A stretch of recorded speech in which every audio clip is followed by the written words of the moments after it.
Assalamualaikum warahmatullahi wabarakatuh. Perkenalkan, kami dari kelompok 5. Di sini kami akan mempresentasikan untuk tugas Propstat untuk statistika gaji karyawan dan berapa lama dia tahun bekerjanya.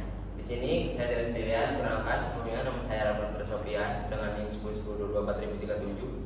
Saya Revaros Afrizal dengan NIM 10102240132. Saya Gideon Siombing dengan NIM 101022400214. Saya Fajar Edi dengan NIM 1010243111. Oke, kita langsung lanjut aja ke materinya. Nah, di sini ada latar belakang dari presentasi kami. Di sini ada gaji karyawan merupakan indikator penting dalam menilai kondisi sumber daya manusia pada suatu organisasi. Perbedaan tingkat gaji dapat mencerminkan variasi jabatan, pengalaman kerja, serta kebijakan pengupahan yang diterapkan. Oleh karena itu, analisis data gaji karyawan perlu dilakukan untuk memperoleh gambaran yang jelas mengenai pola distribusi dan karakteristik data yang dimiliki.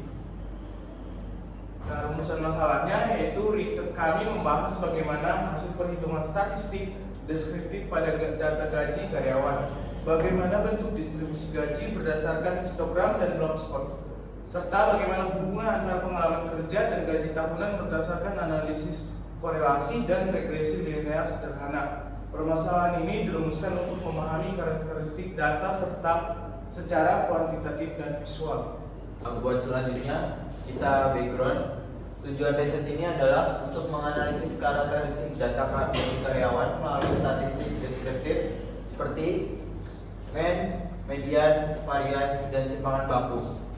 Selain itu, penelitian ini bertujuan untuk menggambarkan distribusi data gaji serta menganalisis hubungan antara pengalaman kerja dan gaji menggunakan metode korelasi dan regresi linear sederhana. Yang selanjutnya, statistik deskriptif. Berdasarkan hasil analisis statistik deskriptif, diperoleh nilai rata-rata gaji tahunan sebesar dalam bentuk USD 24.433,45 dan median sebesar 22.034,28 USD. Nilai mean yang lebih besar dibandingkan median menunjukkan bahwa distribusi gaji karyawan cenderung miring ke kanan. Nilai simpangan baku dan varians yang besar menunjukkan bahwa data gaji memiliki tingkat penyebaran yang cukup tinggi.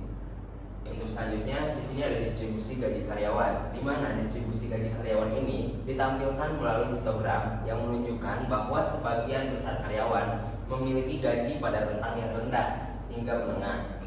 Hanya sebagian kecil karyawan yang memperoleh gaji yang sangat tinggi. Pola ini menunjukkan bahwa distribusi gaji memiliki tidak normal dan cenderung positif risk growth atau miring ke kanan, sehingga median menjadi ukuran pemusatan yang lebih representatif.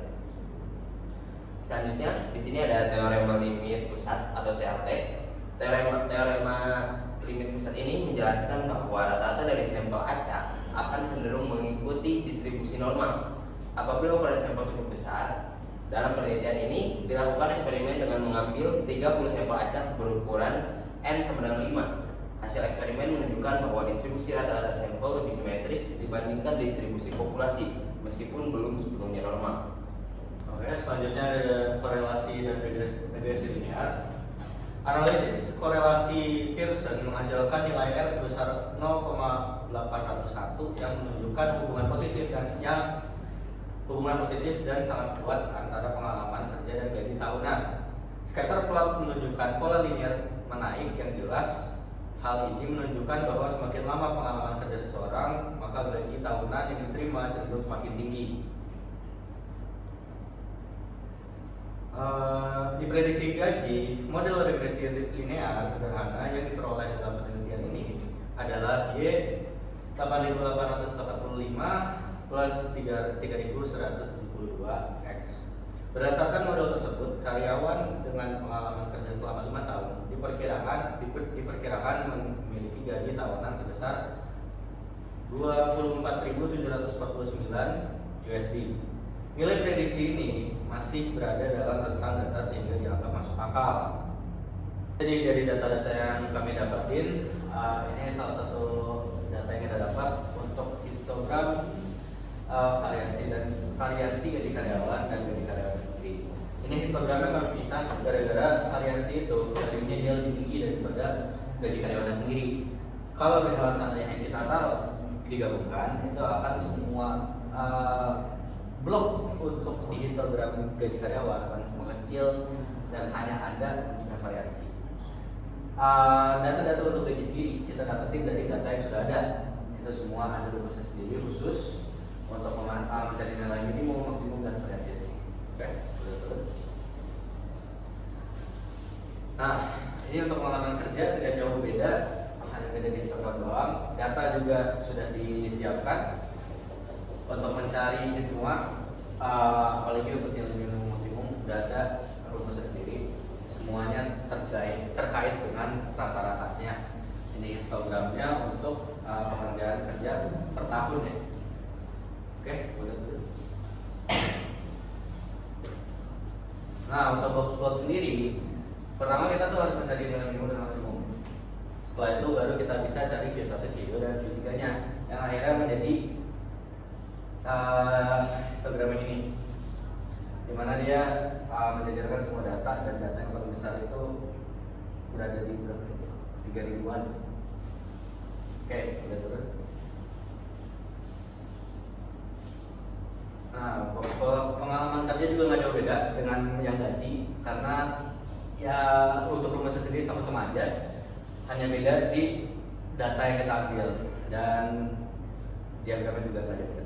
Nah, di sini saya akan menjelaskan bagian 2 dari histogram Y.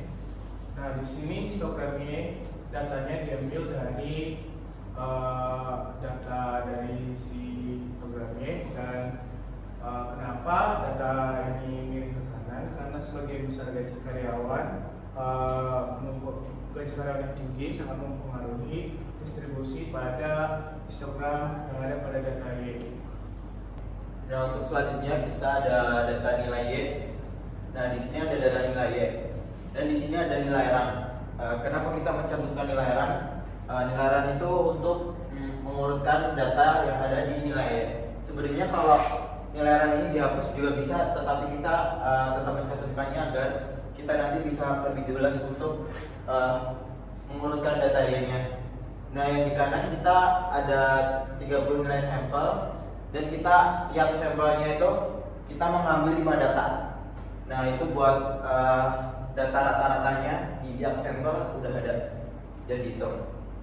Selanjutnya, nah setelah kita hitung, nah kita mendapatkan histogramnya. Histogramnya sama kayak tadi, tetap miring kanan yang kita dapat.